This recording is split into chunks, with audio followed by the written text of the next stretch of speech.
So me and Bradley are live with Arc 27 today, Coming at you live. coming at you live. Though you won't be listening to this live Yeah, I was about to say, I guess it's not really live, is it? unless you've bugged our apartments.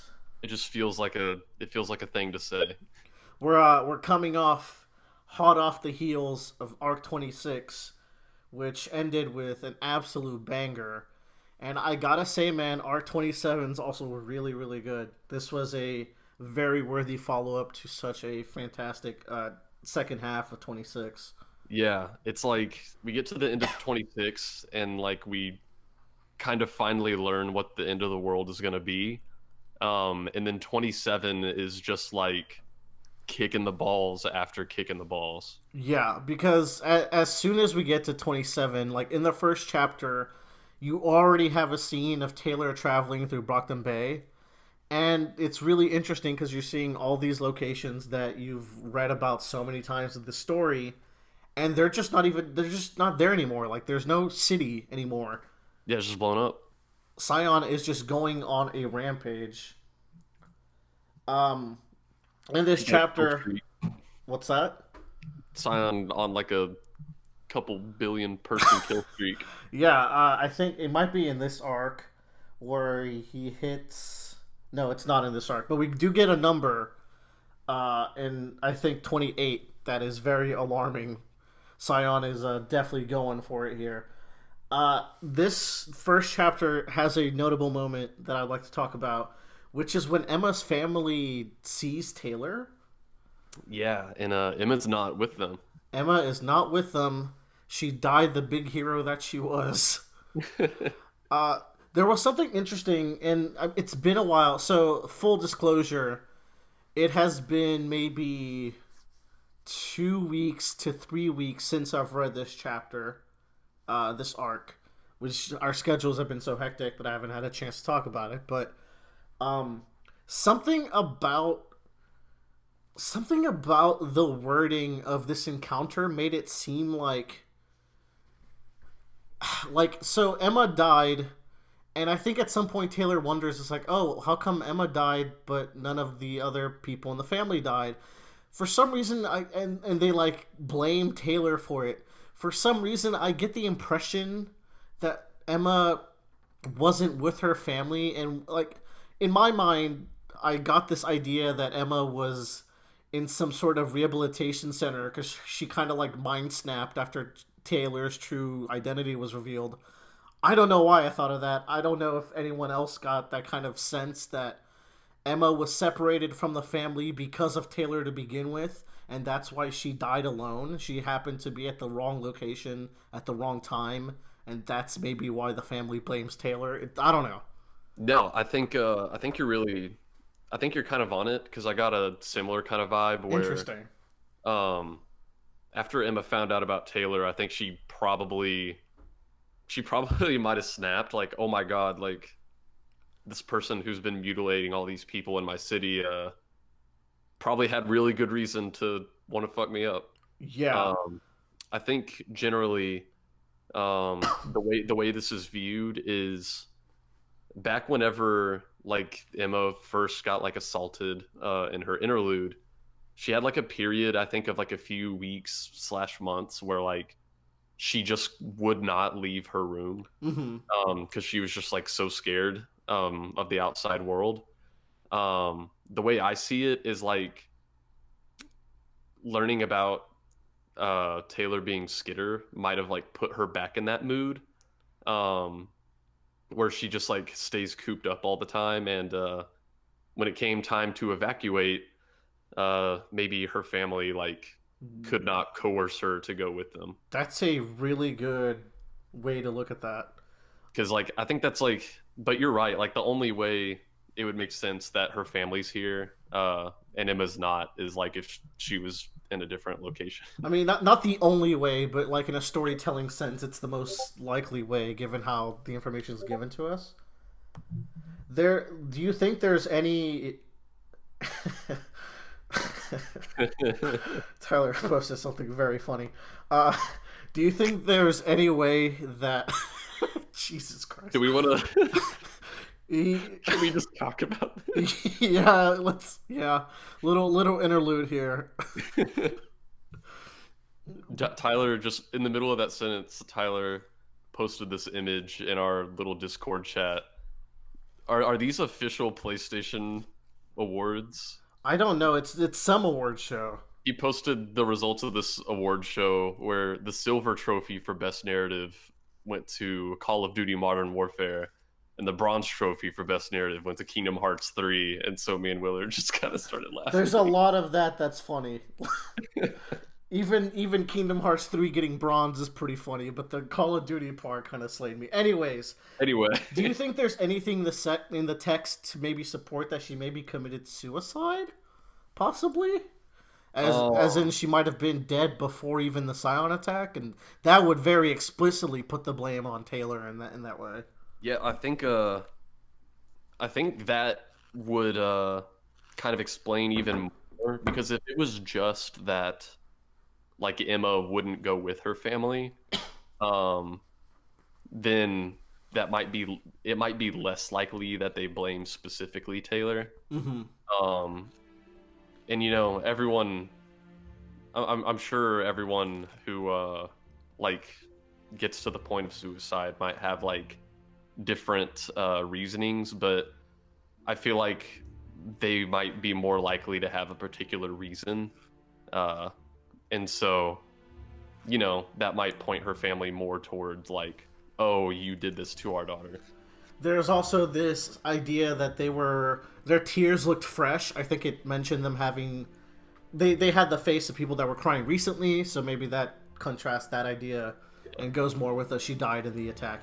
Anyways, Danny's also dead. Just throwing that out there, you know. That's worth mentioning. This Danny being dead situation super interesting, because Taylor never confirms it. Yeah, even later on when she and like, Yeah, I don't know, did you specify that at the time of recording this you've finished the story? I have not. So spoiler alert, I have finished Worm, but let's not talk about anything in detail. Let's just say this remains kind of mysterious. Yeah.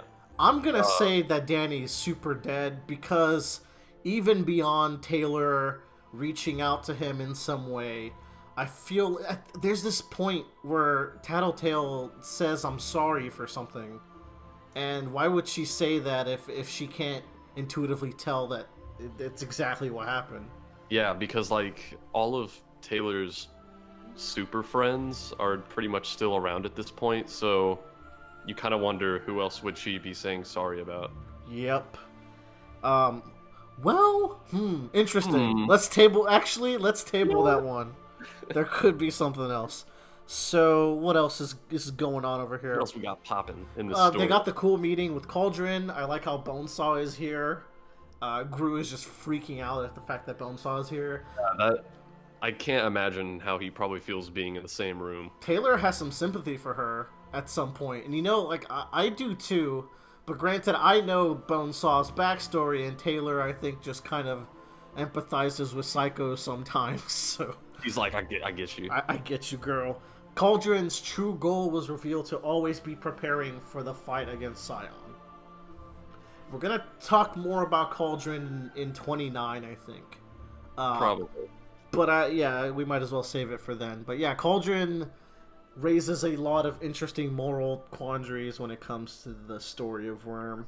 I kind of like some of the discussions they have in this kind of initial meeting, because there's a lot of we've talked about it before, where Worm has a lot of moments where it kind of makes you question like whether utilitarianism is always the right approach. And I think Cauldron is like taking whatever amounts of that we've seen in the story and like multiplying it to a much grander scale.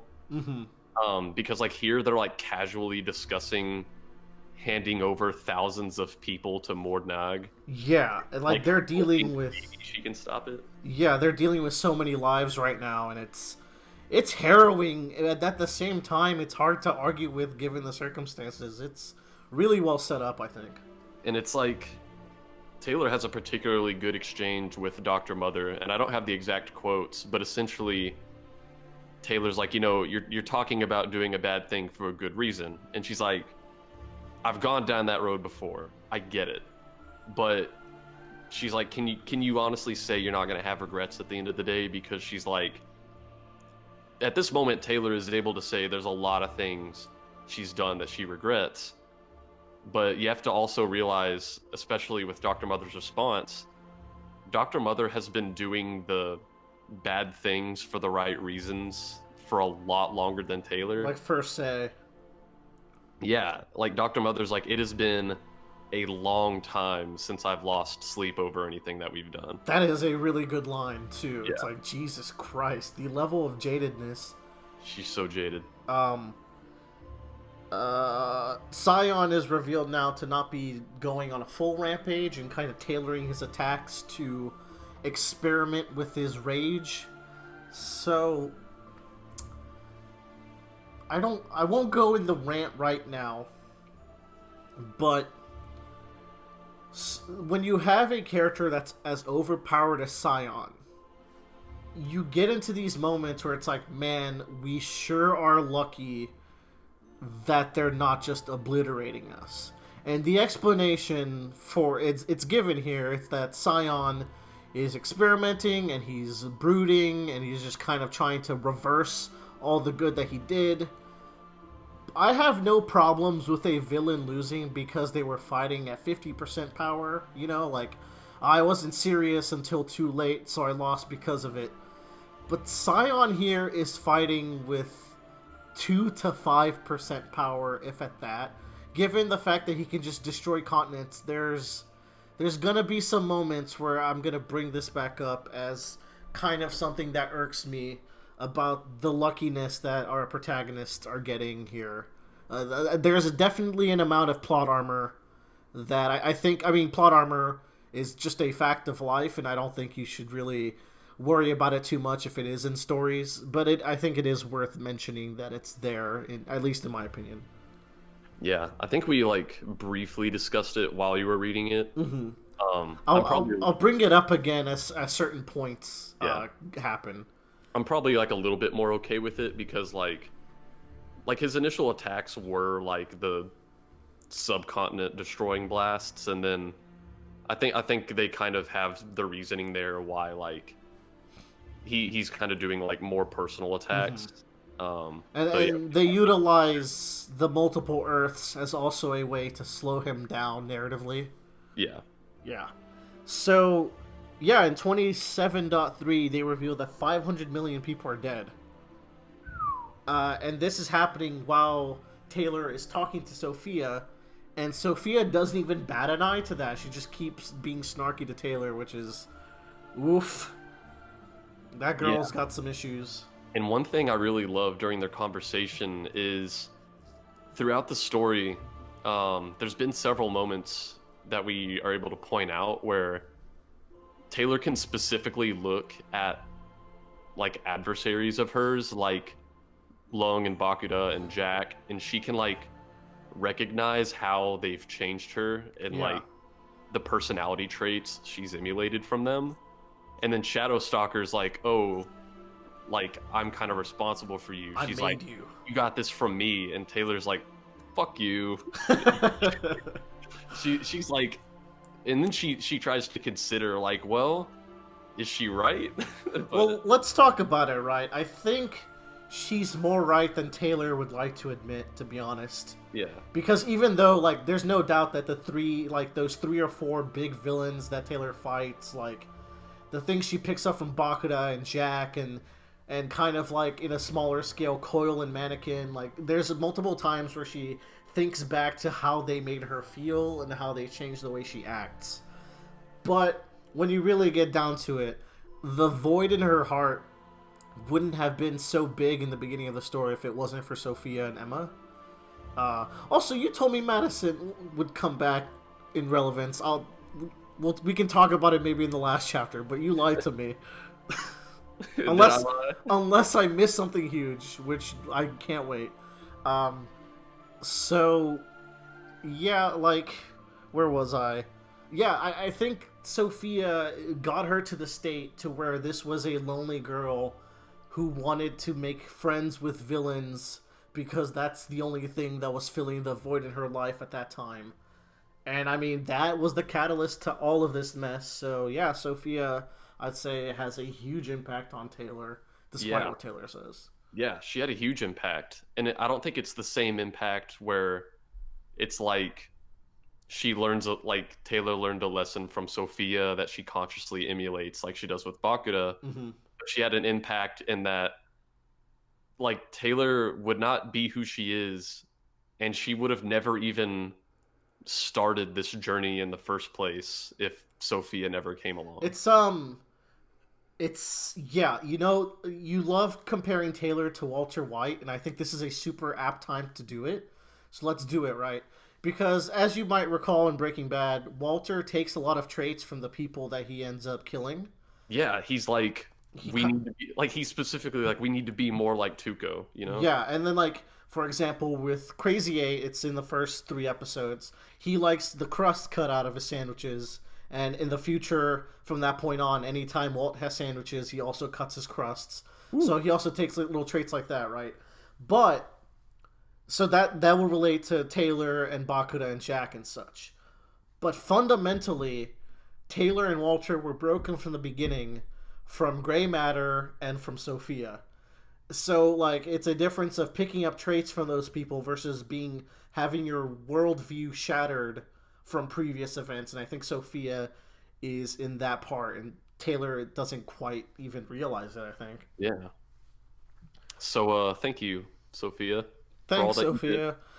So, so if you follow this whole journey, there's been a couple of times where I am kind of hard on the dialogue in Worm, but you know, I when credit is due, I gotta give it. And I think as I was reading this conversation between Sophia and Taylor, I just really thought back to how Wildbow wrote in the beginning of Worm, and the difference in skill level is significant. Where I think Sophia has such a good voice in all these interactions with Taylor. There's even moments where she's trying to sound smart and she doesn't remember which word to use, so she asks Taylor for assistance on how she can roast her. It's just so far gone from the complaints I used to have with Worms. So, Yeah, and I know there's bravo.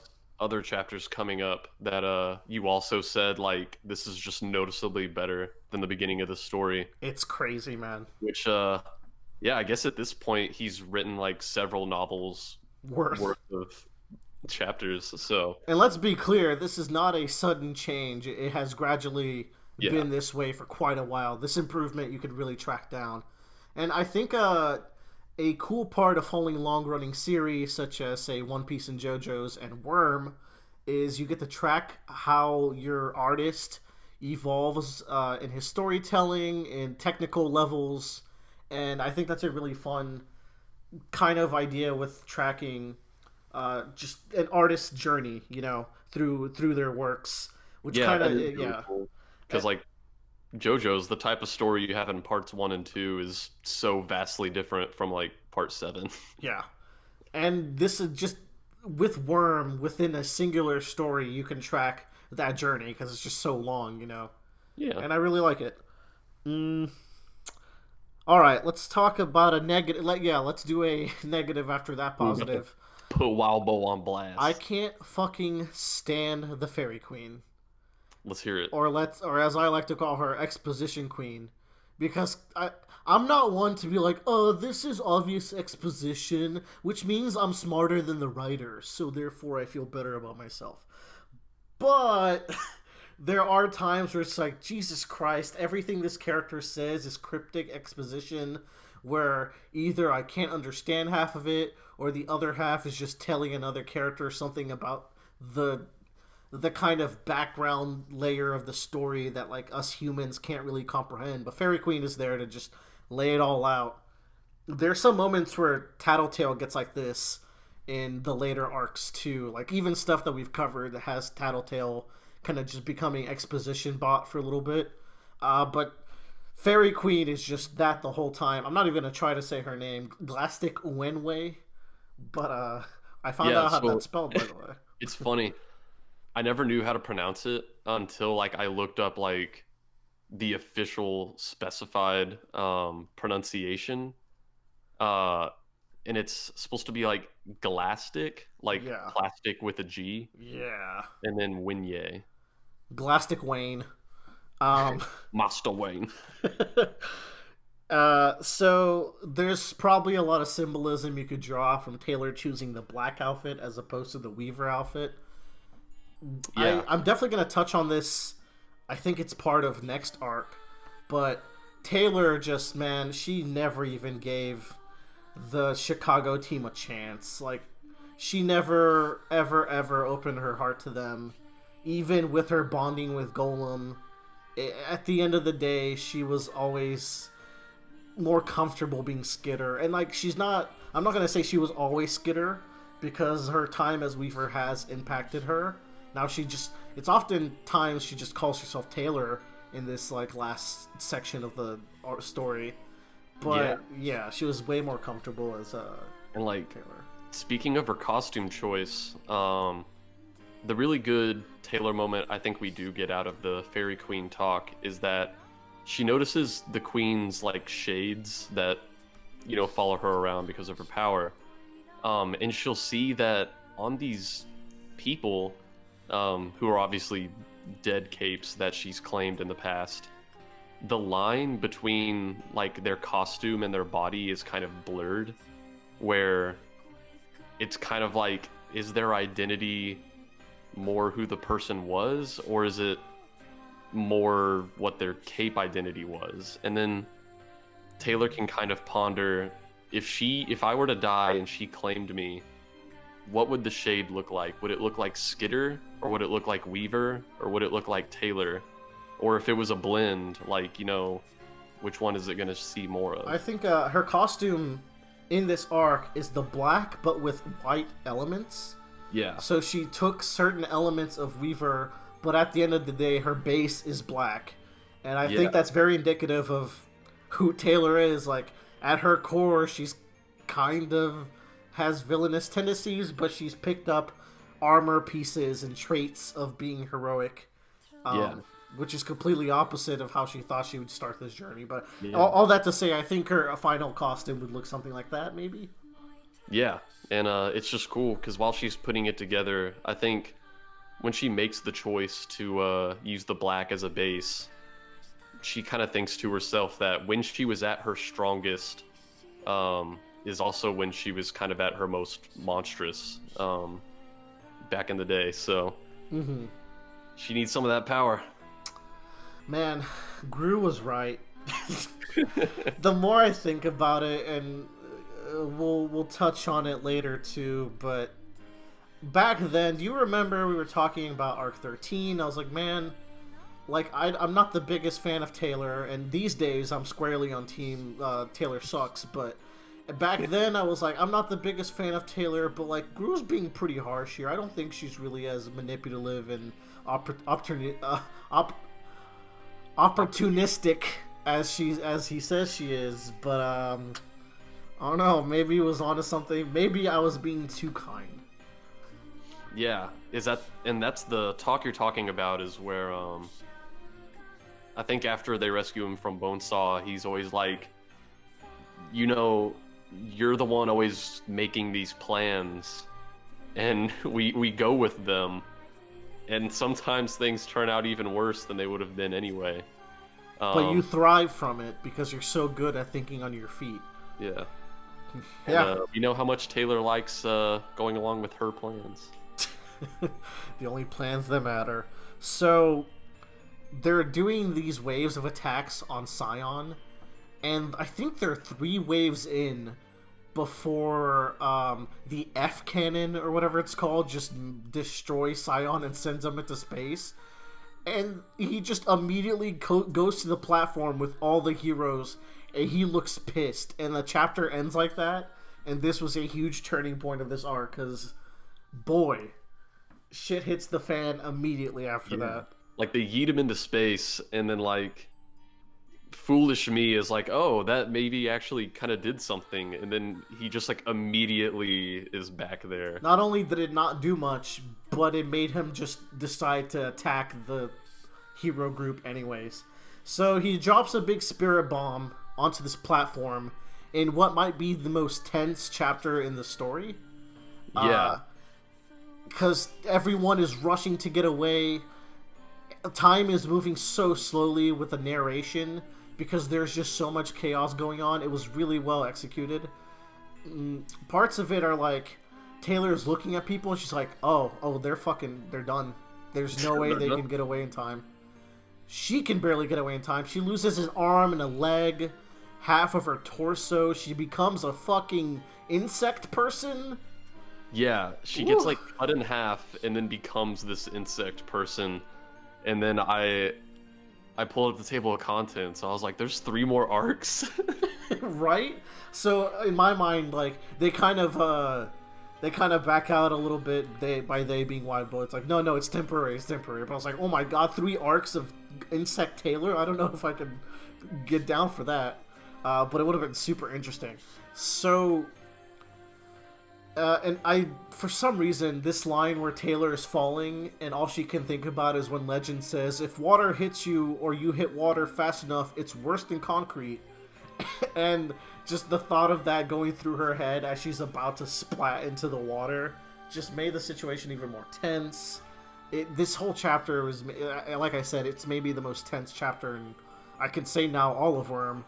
It was so hectic, and there's this really stealthy reveal that Clockblocker died in that attack because he's being used by Fairy Queen. Yeah, and that's I think that's a cool way to reveal it. Yeah, man. Clockblocker was a good one to kill because I really ended up liking Dennis. And man, with the Fairy Queen in this chapter, this really like moment that just like really I was gonna say put butterflies in my tummy, but that's like that doesn't have the right connotation. But it's a similar feeling where the Fairy Queen is floating over the mortally wounded Taylor, and she's just like grinning nastily over her, waiting for Taylor to die. Fucking Christ, I forgot about that. Woo!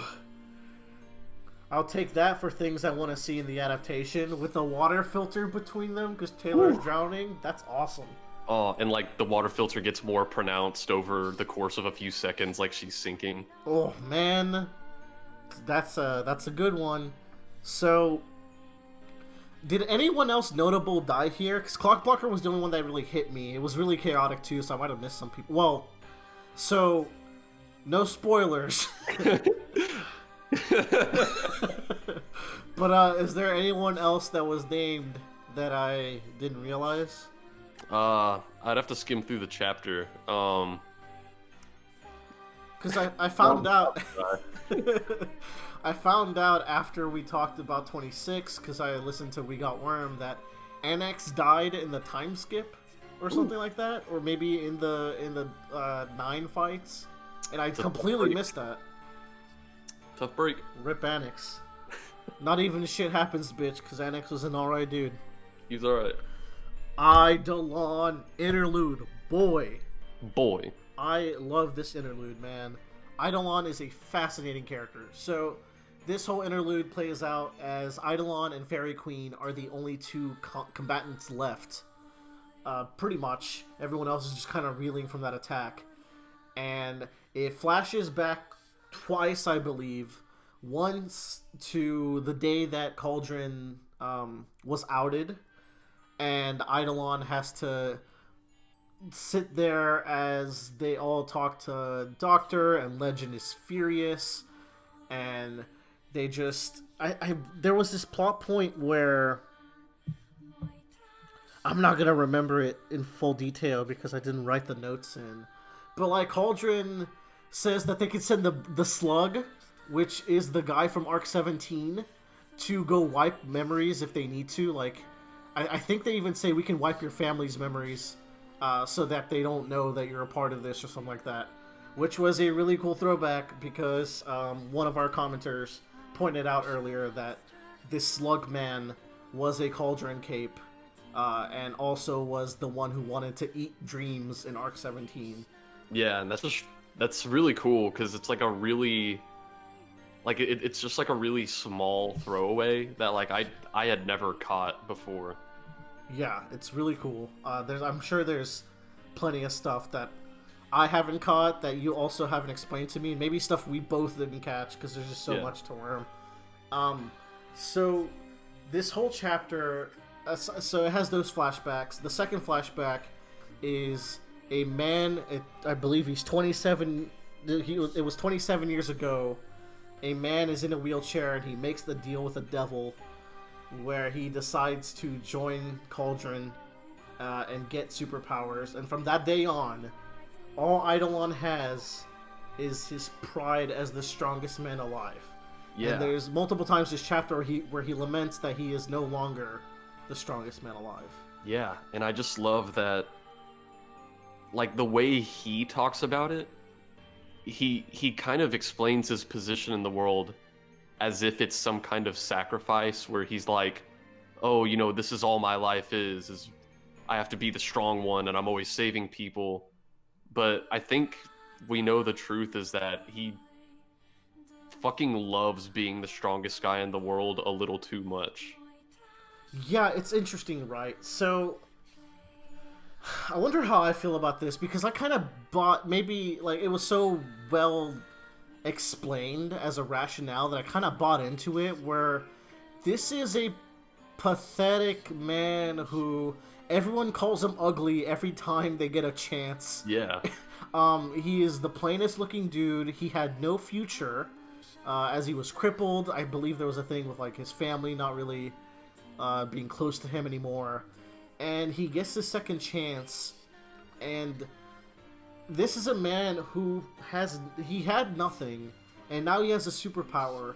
So all he can do is put 100% of his all in the superpower, because even now that he has that power, people still don't care for him outside of his ability to fight. Yeah, so he just has to like press the gas pedal even harder into his whole being the best thing. Yeah, I think there's definitely an element of him enjoying being the best a lot, but I would lean more on the side of like maybe sympathy for him, because it's all he has and he doesn't have it anymore, and he's watching it all crumble around against him, and he's like, I was never the strongest man in comparison to Scion over here, Yeah. who is ridiculous. And like it is really sad, like how badly he kind of needs this image for himself, because like we remember back in the Noel arc, he was willing to let this potential S-class threat like destroy everything for a chance that it would be like a worthy fight for him. Yeah. He just really wanted a worthy opponent.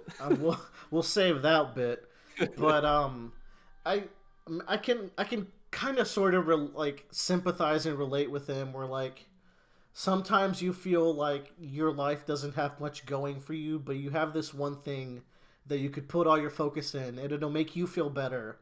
And if you get really good at it, maybe it'll make not having other things in your life, I guess, hurt less. And I think that's a really easy to sympathize with emotion for some people, myself included sometimes. Yeah. So I feel like this is a super well executed trope of the man who is obsessed with power. It's a fantastic execution of it, and proof that tropes are not inherently bad, because it ended up, like Eidolon ended up being one of my favorite characters.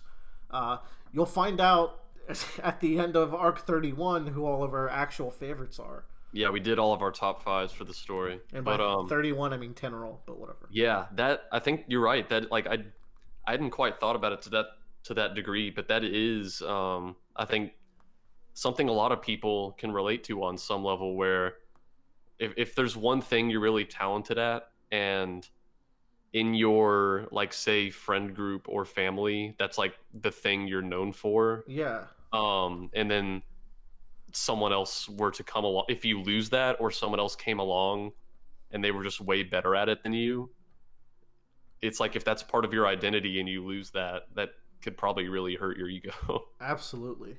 Which makes it such a feel-good moment where he unlocks his true potential as the High Priest.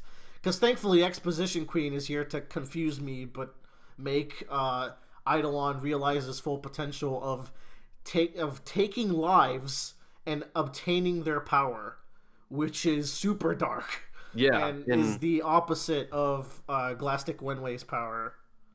yeah, and this is where it fully clicked to me what Glastic is supposed to be, because we kind of know that at this point shards each serve some kind of function for Mm-hmm.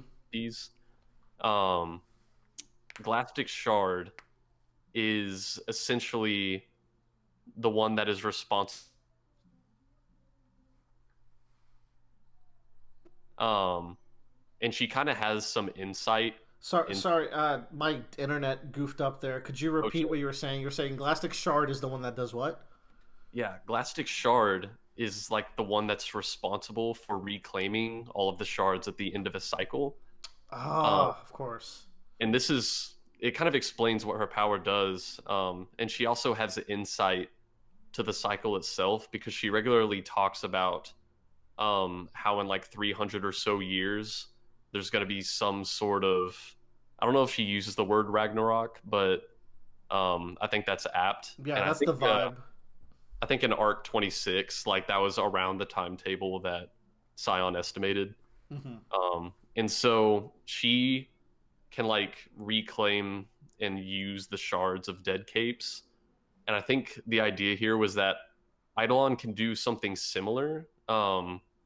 Either tap into, he can all like, I think his might be, okay, let me explain this. I, Like, it seems like the idea would be then that Eidolon is to clean up any alive capes at the time of Ragnarok. Yeah.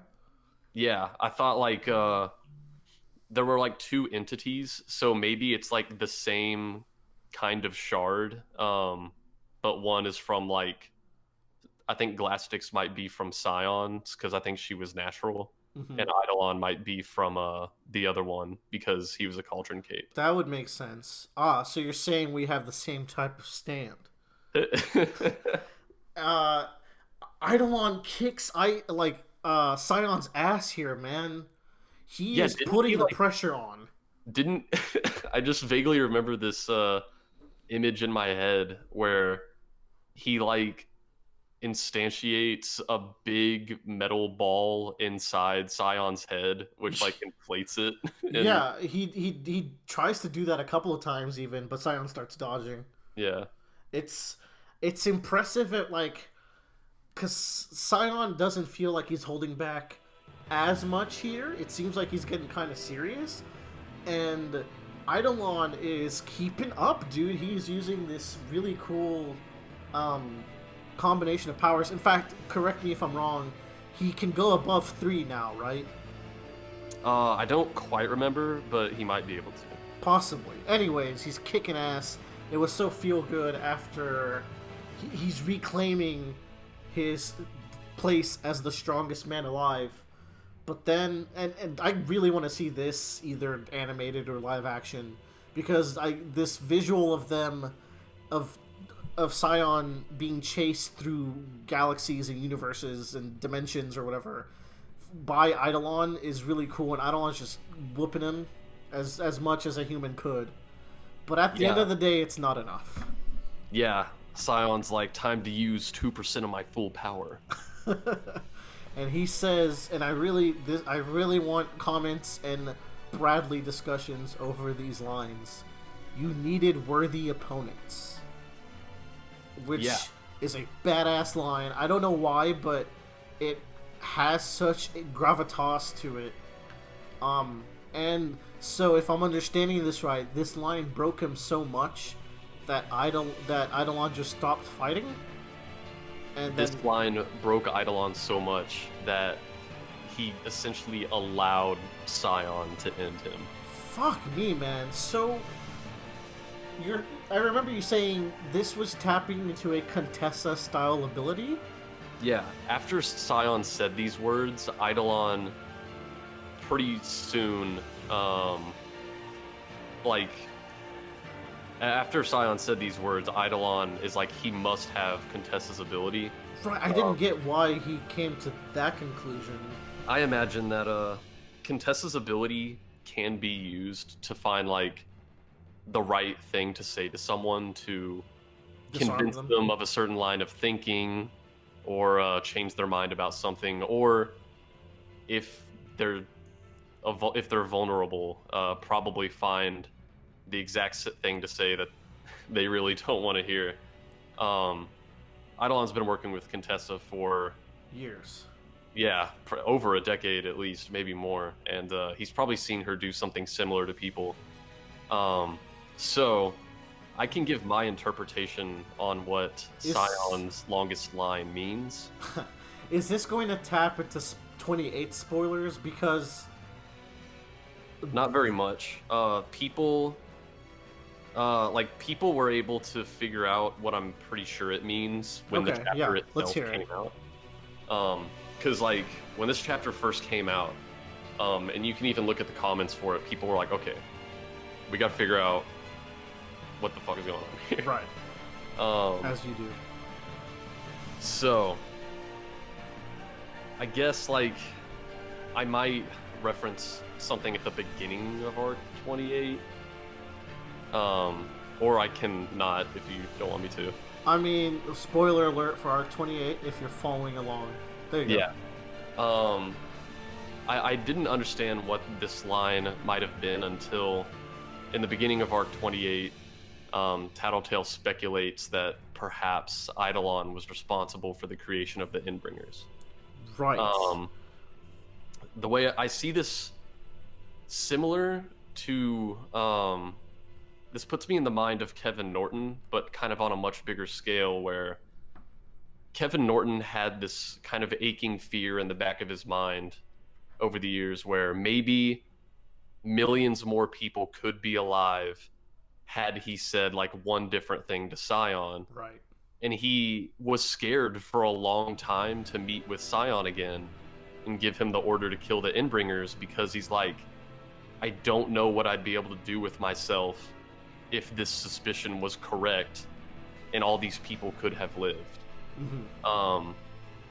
I think the working theory, the working idea, and I don't even remember to what degree it's confirmed, is that subconsciously Eidolon, driven by his desire to be needed, as more and more powerful heroes appeared in the world, subconsciously was able to spawn Endbringers from his shard. Okay.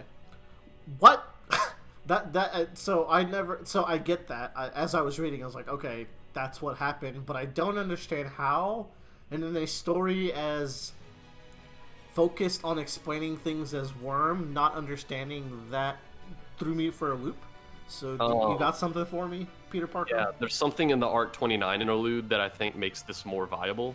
Okay, let's table this and not forget it this time.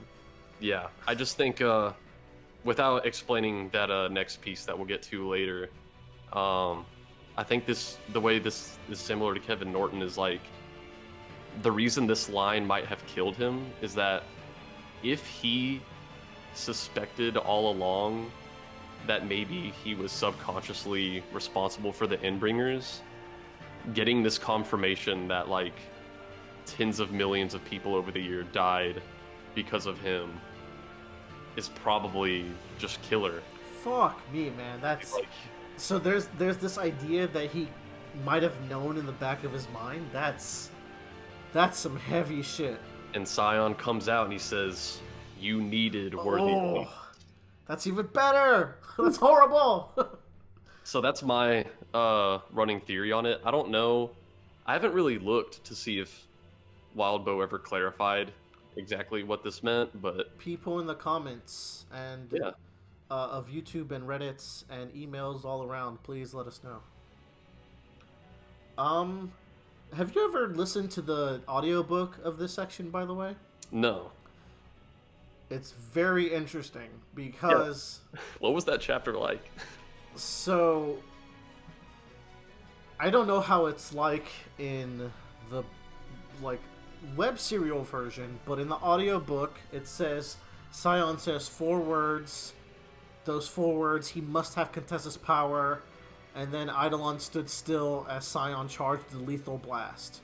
And that as that's happening, it's cutting into the end theme of that they always play at the end of the chapters. Then there is a 27 dot addendum. Okay. And it is a 16-second chapter that when you boot it up, it plays the opening theme that it plays in all the Worm chapters. And then there's just sounds of like wind and wave because they're in another planet. Whoa. And then in like a pitch toned voice, you just hear the 4 words, "You needed worthy opponents," and then the sound of a laser. It's super cool. They don't really do anything like this very often, like doing atmospheric background noises and doing sound effects for the attacks, but this is maybe the one notable time they did it, and it hit me super hard. Yeah, so I bet when you were hearing those effects, you're like, oh, some real shit's about to happen. I was shocked to hear that when the... Yeah, that's really cool to hear. I always wondered what exactly they did, but I never downloaded the 16-second chapter. But Papa Rain blessing us with that one. Yeah, in the actual text, you hit next chapter, and the only 4 words on the page are "you needed worthy opponents." That's also so good. And then like the comments are just people like, okay, what the fuck? You should check it out, Bradley, because it's literally 16 seconds. But yeah, it's great. Yeah, I want to hear that sound design. Thank you for joining us for our Worm Talk of Arc 27. Arc 27, baby. Tune in next time for potentially 28 and 29 in one, if we can. I think we might do a twofer. Yeah, because we actually went for like 47 minutes for this one, but I think we'll go for less next time. Yeah. Bye-bye.